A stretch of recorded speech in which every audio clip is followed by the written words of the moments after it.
Global airlines are fighting to cope with a sudden surge in oil prices. Carriers like United Airlines and Air New Zealand have announced higher fares and lower capacity. But the industry's ability to stay profitable may depend on whether consumers pull back on flying to save money. The airline industry had forecast record profits of $41 billion this year. But then came the US-Israeli conflict with Iran, which began last month. Jet fuel prices have since doubled and forced carriers to rethink their strategies. It's a blow to the industry after last year's record global passenger numbers.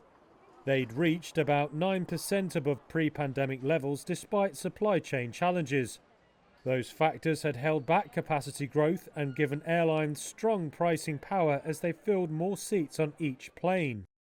But the scale of the rises needed to make up for the jet fuel price surge is huge, particularly at a time when consumers face pressure from higher gasoline prices which could hit their spending.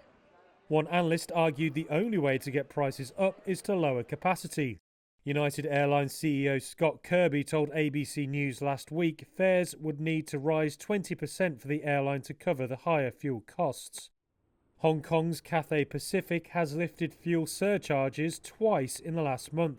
From Wednesday, a return trip from Sydney to London will have an $800 fuel surcharge.